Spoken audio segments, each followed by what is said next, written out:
Cuando estuvimos abordando esto por primera vez, nos dimos cuenta que la renovación continua, más que un evento puntual, es un proceso en la vida cristiana. Y eso lo entendemos porque cuando vamos a las Escrituras nos damos cuenta que la Biblia habla más de un proceso de crecimiento, de desarrollo, de madurez del carácter del creyente, que algo espontáneo, puntual, que podamos recibir o tener. Me explico. Sé que muchas veces los cristianos tienen ese tipo de necesidad de sentirme renovado. Señor, yo quisiera experimentar una renovación. Y mayormente se expresa el sentido de encontrar algo que me ayude, que me llene, que me satisfaga. Por eso, cuando suceden esos eventos donde se anuncia, se publica que va a haber o existir una actividad de renovación, muchos toman interés de participar. Y yo entiendo que eso algunas veces no está mal, que uno pueda ir a esos eventos y sentirse renovado y salir de allí otra vez fortalecido y decir qué bien y qué renovado me siento. Pero tengamos el cuidado otra vez de recordar lo que estoy señalando. La renovación, más que un evento puntual, algo que queremos experimentar, se trata de un proceso en el tiempo.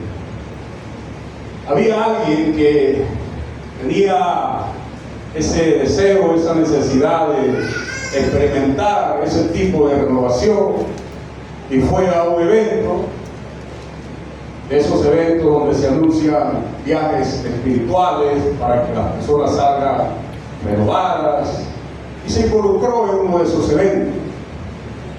Resulta que en esa actividad se estaba ministrando y el que estaba allí al frente comenzó a decirle a los que estaban participando que cerraran sus ojos un momento, porque iba a existir en ese momento un tiempo de guerra espiritual.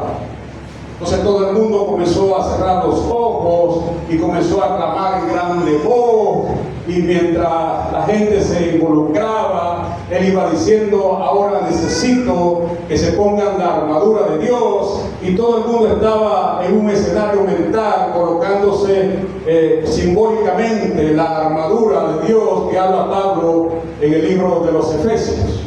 Y él estaba diciendo: ya tenemos la armadura de Dios, ahora vamos a descender al infierno. Entonces la gente estaba en ese éxtasis, creyendo que en verdad iban a descender al infierno, y él que estaba allí animando decía: ahora hermanos, tomen su espada, y entendemos que es la palabra de Dios, pero la gente en forma simbólica comenzó a tomar como que tuviera la espada en la mano, y entonces ahora entremos al infierno y vamos a destrozar a los demonios. Y en la medida que la gente pensaba en su frenesí que iban destrozando los demonios con la espada, resulta que como algunos estaban al frente, otros estaban atrás, en una de esas alguien le dio un golpe en la espalda al otro y dijo: he destrozado un demonio. Y el que estaba recibiendo el golpe dijo: hermano, me han derribado los demonios.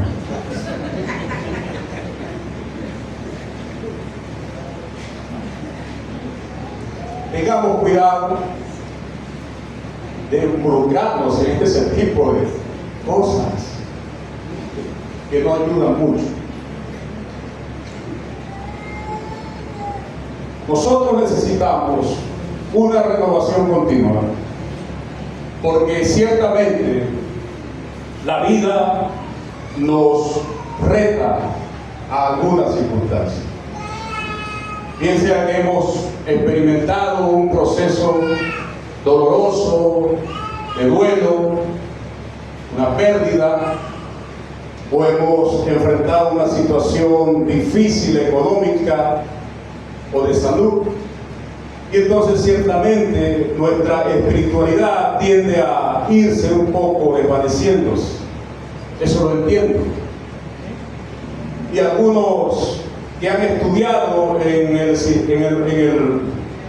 el tema del liderazgo, que conocen profundamente esto, dicen que en la medida que un líder va descuidando su espiritualidad, y todo tipo de cristianos, en esa misma medida, lo que nosotros llamamos enfriamiento va invadiendo la vida del creyente, del líder, y en la medida que se toma mucho tiempo en eso y no responder a Dios, entonces llega una etapa difícil que se llama la etapa del bornó en inglés, pero que significa el quemado, donde el cristiano se quema espiritualmente. Ya no tiene la capacidad de responder a Dios. Por más que se le anime, se ha quemado espiritualmente. Y eso no tiene nada que ver con que dudemos de que Dios lo ha salvado. Estoy señalando otra verdad. No tiene la fuerza, no tiene la capacidad de responder a Dios. Pudiera estar involucrado en alguna actividad de la iglesia, pudiera estar involucrado en algún ministerio, pero la capacidad espiritual, su pasión por Dios, su relación con Dios se ha quebrado drásticamente. Y no nos extraña que, hablando de la renovación, nos encontramos con la iglesia de Efesios, o a los Efesios, o de los Efesios, donde el Señor es la primera iglesia a la cual amonesta. Pero hubo una sola y franca amonestación, que fue esta: tengo contra ti que has dejado tu primer amor. Y cuando uno mira el currículo espiritual de esa iglesia, según se describe allí en Apocalipsis, el Señor la alaba primero. Yo sé que tú has trabajado por causa de mi nombre. Yo sé que tú has sido paciente. Yo sé que tú has probado a los que se llaman apóstoles y lo has hallado falsos maestros. Es decir, pareciera que la iglesia, en su andar con el Señor, todavía estaba en ese activismo ministerial. Pero el Señor les dice: tengo contra ti que has dejado tu primer amor. Estaban dando en el ministerio, pero su relación y pasión por Dios en algún punto se había quebrado. Y eso puede pasar. Con el COVID, las cosas cambiaron para nosotros, ¿sí o no? Nos dimos cuenta que algo cambió. Estuvimos encerrados mucho tiempo.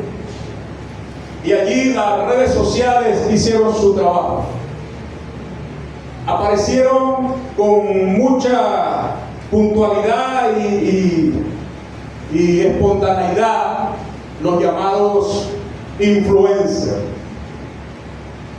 Y algunos influencers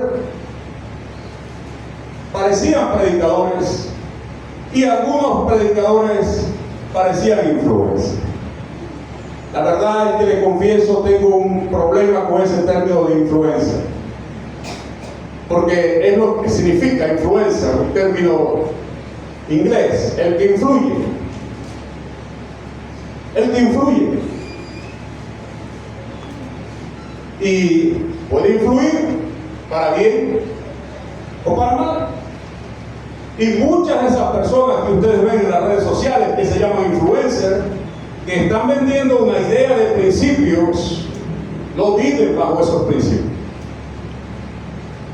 Tienen otra forma de vida y se conocen cuando sale a la luz los escándalos en los cuales ellos se han enredado, se han involucrado. Y yo no entiendo por qué los cristianos lo siguen. Porque yo no puedo seguir a nadie que pueda vivir de una manera que no es conforme al modelo de Cristo. Pero muchos cristianos lo siguen.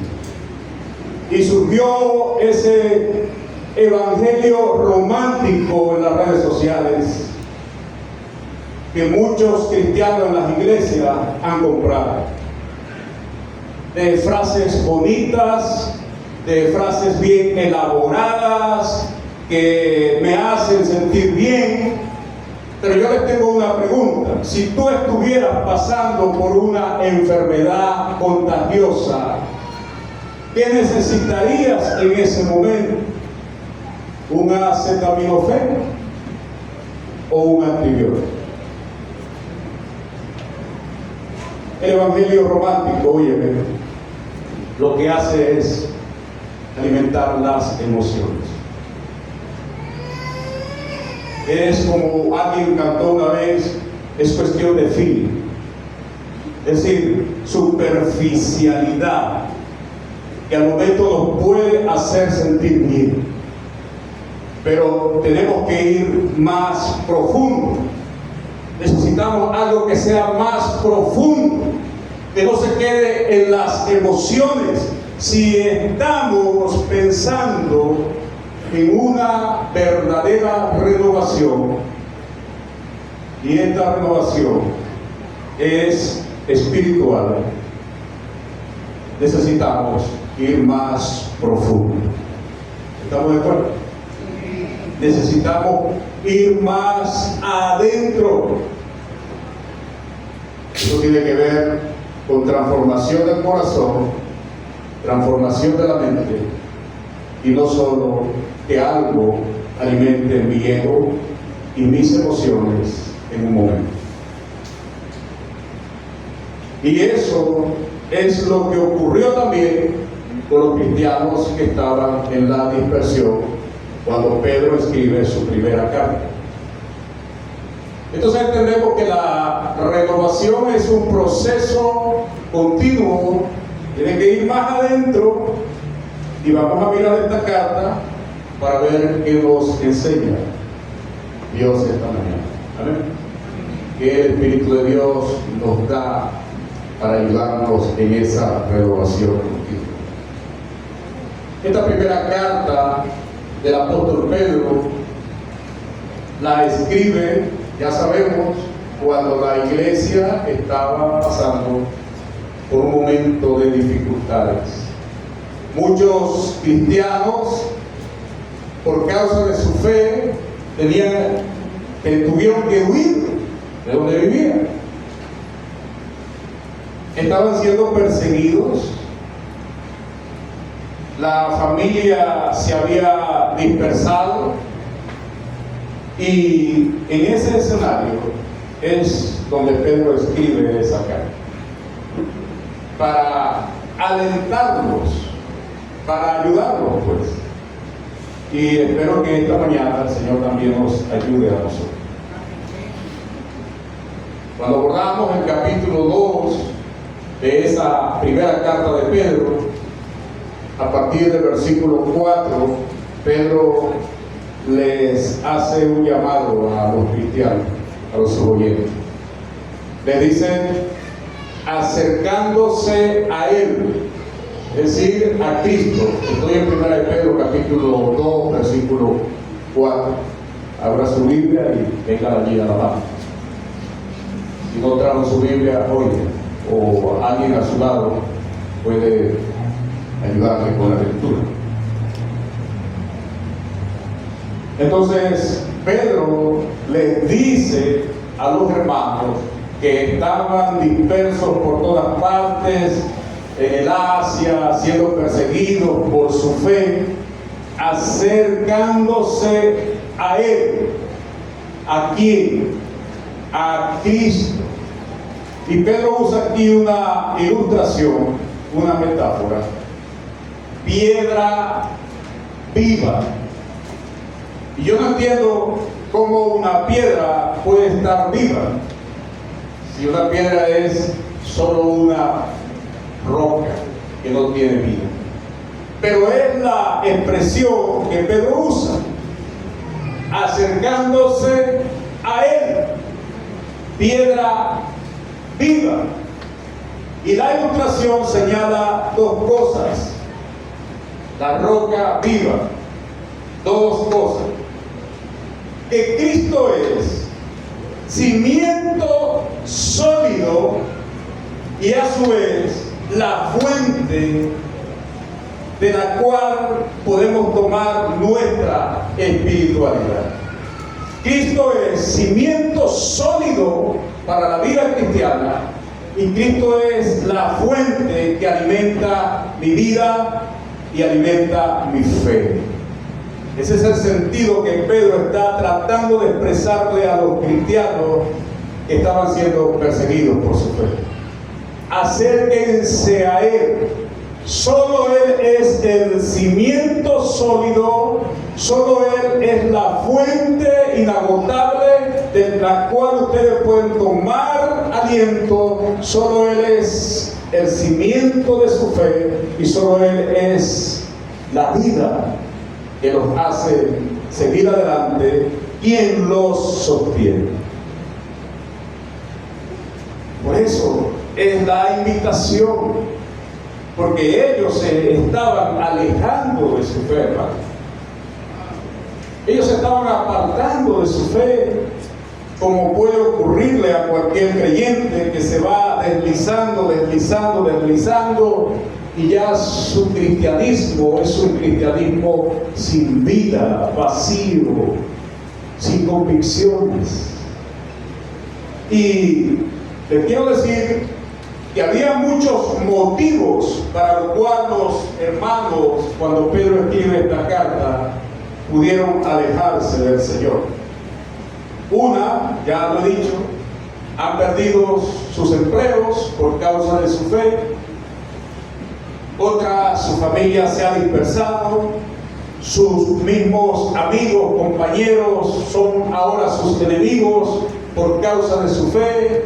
Y eso pudiera dar pie para que alguien pudiera decir, bueno, yo me alejé del Señor por eso. Alguien puede estar en un entrenamiento, ¿verdad? Y decir, yo voy a entrenar para ponerme en forma. O quiero hacer una dieta para estar en forma. Y comienza ese plan, día tras día, con disciplina, con esfuerzo, y ya al día 30 ve que ha mejorado su estado de salud, su cuerpo. Y esa persona puede decir, hoy no voy a hacer nada, porque el Señor sabe, estoy ilustrando para que entienda la verdad, que yo he trabajado 30 días, pero hoy yo me voy a dar licencia de comerme 2 buenas hamburguesas. No voy a hacer nada de ejercicio.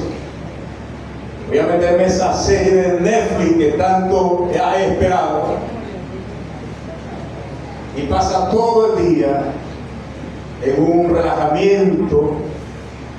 Y al final, todo lo que ha trabajado durante un mes, en un solo día, lo ha perdido. Así puede pasar con nuestra vida.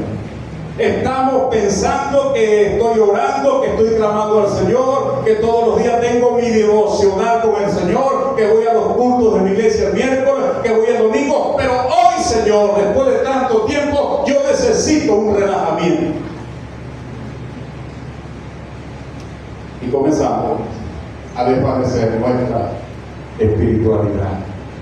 Yo quiero que entienda esto.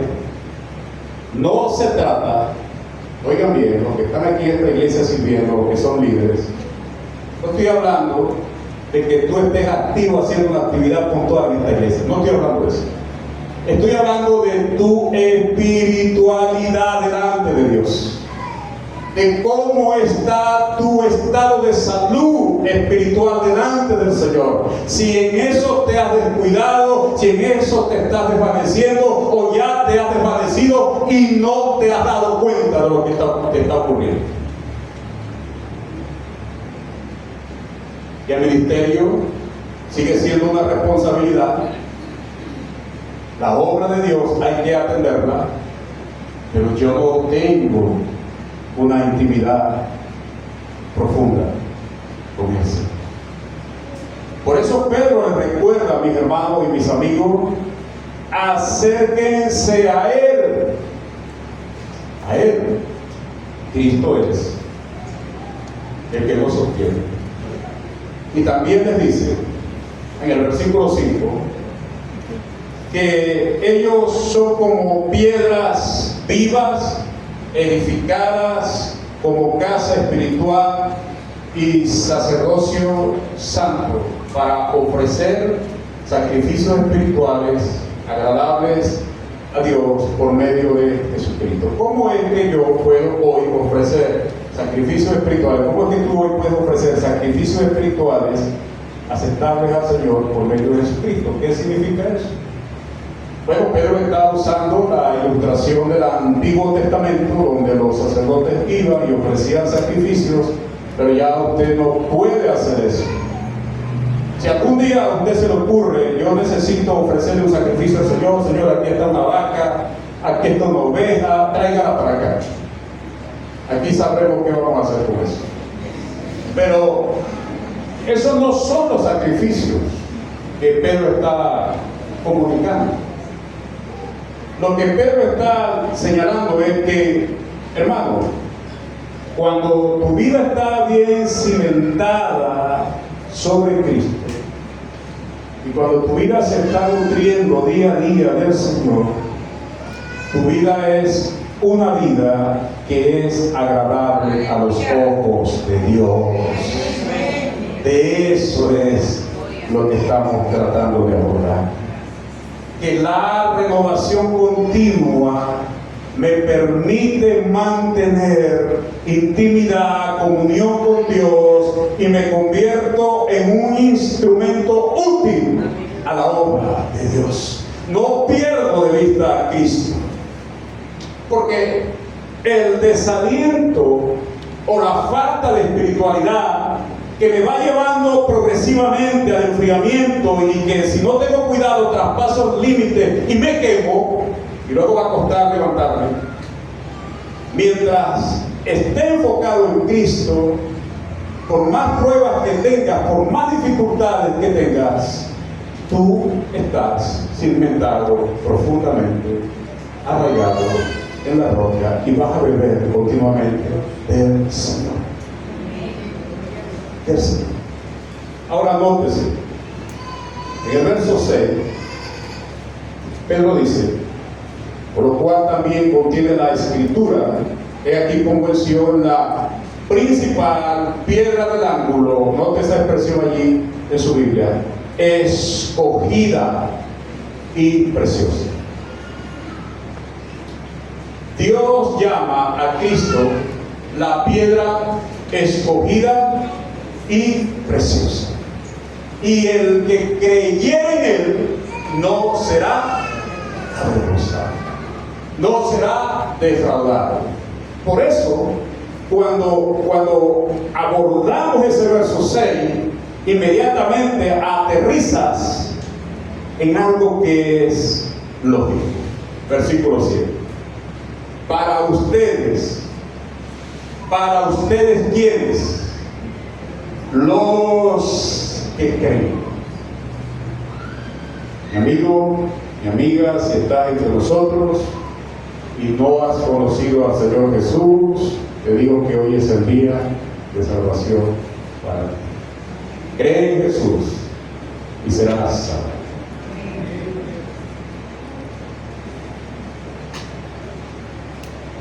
Lo que Pedro está diciendo es esto: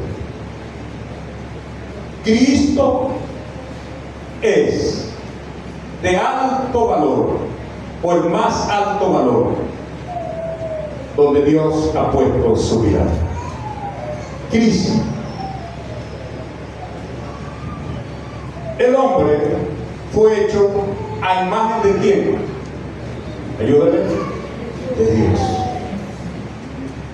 Es esta imagen de Cristo la que es trasladada o comunicada al hombre. Cuando el apóstol Juan escribe su libro, el Evangelio de Juan, era en un tiempo que la persona de Cristo estaba siendo atacada. Porque había un movimiento que decía, en esa cruz fue imposible que muriera la deidad, porque la influencia griega era tal que tenían sus divinidades, sus dioses, y ellos decían, un dios no puede morir. Así que los gnósticos suponían que en la cruz, oiga, no pudo haber muerto Dios, porque es imposible que un Dios muera. Y comenzaron a fabricar una serie de argumentos. Bueno, entonces ¿quién murió? Bueno, murió una persona llamada Jesús, y en el acto mismo, en el momento mismo, en el segundo mismo en que cerrara sus ojos, la deidad salió de ese cuerpo. Por eso Juan escribe su evangelio y en el capítulo 1 les dice, en el principio era el verbo.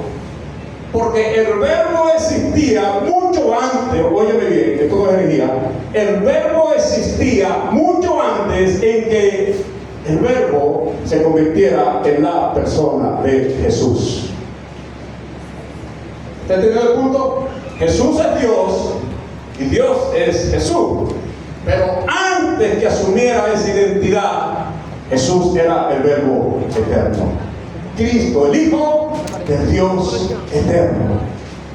Luego asume esa identidad, se vuelve hombre. Es una herejía decir que Cristo es 100% hombre y 100% Dios. Dime entonces cuánto porcentaje es. No. Cristo ahora es completamente hombre y es completamente Dios. Es lo correcto decir así. No hay nada en él que no sea de hombre y a su vez es Dios, es un misterio. Pero Juan escribe su libro y ya en el capítulo 20 encuentras esta verdad. Estas cosas se han escrito para que crean que Jesús es el Hijo de Dios. ¿Y a dónde vamos con todo esto? Porque Dios en Cristo, su Hijo amado, el más alto valor del cielo, ¿qué hizo Él? Lo entregó. De tal manera amó Dios al mundo que dio lo más precioso. Por eso Pedro dice en el verso 4, para los hombres Él ciertamente es desechado, pero para Dios es escogido y precioso. Ese alto valor del cielo nos fue dado. ¿Para qué? Para rescatar la imagen que nosotros habíamos perdido cuando el pecado entró en la vida del hombre. Por eso el Señor se vuelve en humanidad completa para devolvernos a Dios la identidad que habíamos perdido. Hermano, sin Cristo tú estabas sin esperanza en el mundo. Eras un ladrillo apartado de este edificio que Dios está construyendo hoy, que se llama iglesia. Para ti no había esperanza, para ti no había oportunidad, hasta que apareció el Hijo de Dios en la tierra. Todos nosotros estábamos destituidos de la gloria de Dios. Lo que nos esperaba era el infierno. A la gente no le gusta hoy hablar del infierno. No hablemos del infierno, eso es muy feo. Pero el infierno sí. ¿Qué te puedo decir? El infierno sí. Y no crea que el infierno es feo porque es el infierno. Les digo algo, donde Cristo brilla, en cualquier sitio donde el Señor brilla, es el cielo.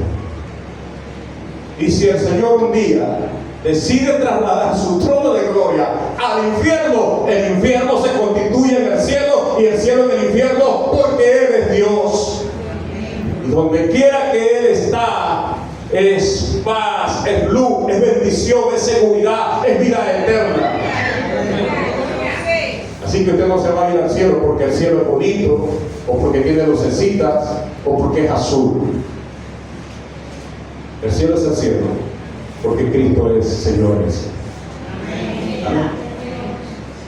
Por eso, la relación que existe en el verso 5 y 6 de este pasaje de 1 Pedro 4:8 no la pueden olvidar. Primero da ese lugar, por lo cual contiene la Escritura: he aquí pongo en Sion la principal piedra del ángulo, escogida y preciosa para Dios, Cristo. Y luego cuando baja al verso 7, dice: para los que creen en Él. ¿Qué es Cristo? ¿Qué es Cristo? El 7. Él es precioso. Para los que creen en Él, Cristo es precioso. Cristo es la luz que en los días oscuros alumbra nuestro andar, nuestro caminar. Cristo es el puerto seguro cuando azotan las tormentas de tu vida. Tienes un puerto seguro y se llama Cristo. Cristo es el único refugio en medio de las tormentas. Cristo es quien nos abre los ojos, nos dice que esto es pecado y nos conduce a Dios. Cristo es.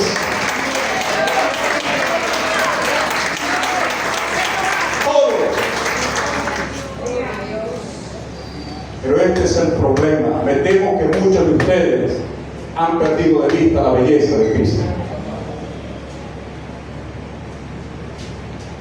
Me temo que muchos de ustedes han perdido de vista lo precioso que es Cristo y por eso se están refugiando en otras cosas. Necesitamos un viaje espiritual, necesitamos las redes sociales, necesitamos el influencer que todos los días nos manda la frase bonita. No necesito nada de eso cuando mis ojos están bien enfocados en Cristo. Él es precioso, Él es mi Dios, Él es mi Señor, Él es mi Salvador, Él lo es todo para mí.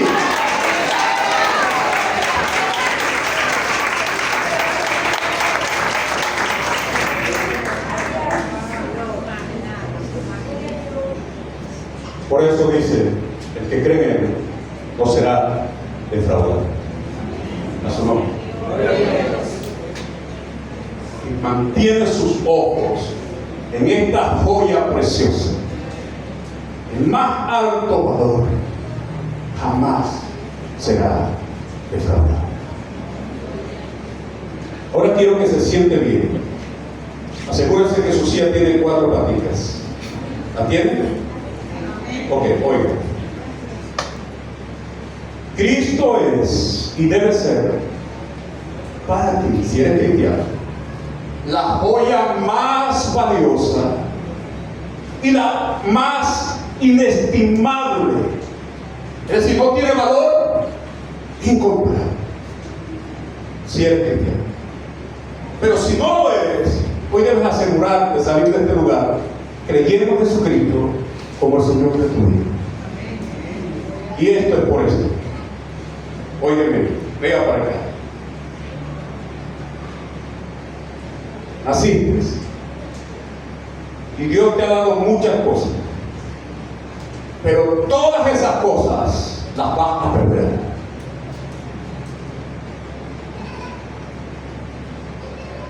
Siéntate bien. Todas esas cosas las vas a perder. En el momento en que tus ojos se cierren todo lo que has acumulado en este mundo y las personas que has amado, las vas a perder. Por eso disfruta de la familia, de tu esposo, de tu esposa, de lo que tienes, de tu salud, porque quiero decirte que a lo largo del tiempo todas esas cosas las vas a perder. El último momento de tu aliento, lo único que estará allí para cuando cierres tus ojos y los vuelvas a abrir en la eternidad, el único que estará allí para recibirte se llama Cristo Jesús.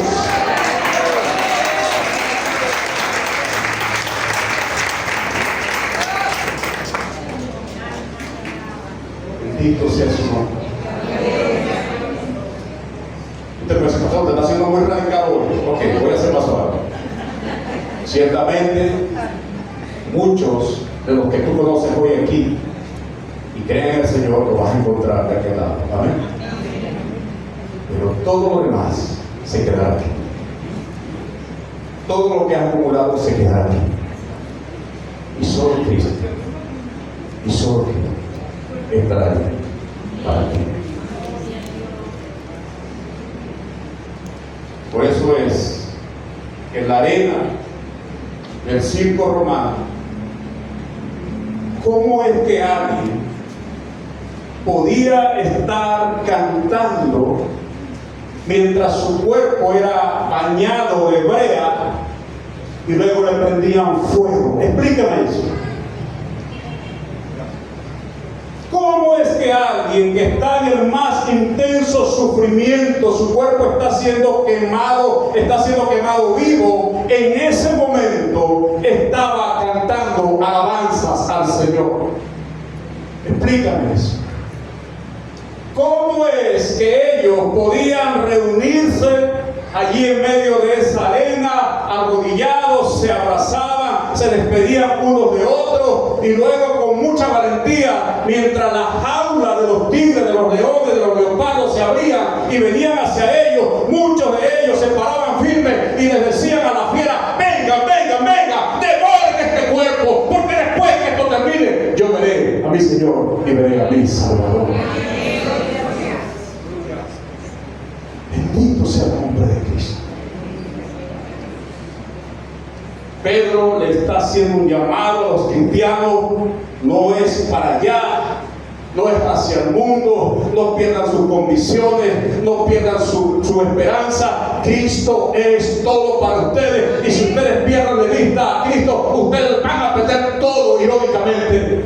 Vuélvanse a Él, acérquense a Él, y ese es el llamado que Dios hoy hace a la iglesia en el siglo XXI, porque las convicciones y las verdades del siglo XXI han mermado en comparación con las verdades del siglo I, de los primeros creyentes.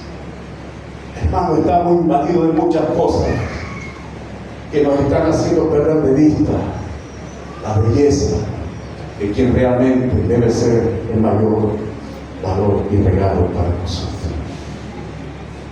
Termino con esto. Vaya al verso 8. Y para los que no creen que es Cristo, verso 8, piedra de tropiezo y roca que hace caer. Claro, eso hasta por lógica se entiende. Yo antes pintaba paisajes en vidrios y en tapas de leche, las tapas. Y un día pinté un hermosito paisaje, para mí era hermoso. Y puse ahí mi inicial y se lo llevo a una tía con mucho cariño. Le digo: tía, te traigo este regalo. Y ella lo agarró, ¿sabe? Después volví a la semana. ¿Sabe dónde estaba la tapita del paisaje? En la basura. Pues normal que no se lo vendí. O mejor dicho, ojalá se lo hubiera vendido. No hubiera perdido mi inversión. Hermano, Cristo debe estar en tu vida, en el lugar que debe estar. Tu corazón y tu mente. Pablo dice: tenemos la mente de Cristo. Allí es donde debe estar. Si es menos que eso, ten cuidado, porque vas a perder su belleza. Y sin darte cuenta, lo vas a tirar a votar. No, pero yo soy cristiano, sí, no estoy diciendo eso. Estoy diciendo es centralidad, enfoque, perspectiva divina, Cristo. Por eso Pedro dice, para el que no cree, ¿qué es?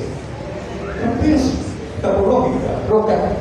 ¿Quién es Cristo si yo no creo? Si yo soy un ateo, o si no creo en Jesús, ¿quién es ese Jesús para mí? Nada, absolutamente nada. Por eso es que cuando Dios abrió los ojos del apóstol Pablo, su vida fue cambiada radicalmente. A partir de ese momento, Cristo se convierte para Pablo en su enfoque, en su deseo, en su pasión, en su belleza, en el tesoro más regalo que yo voy a escribir. Todo esto lo he tenido por basura a fin de ganar al Señor Jesús.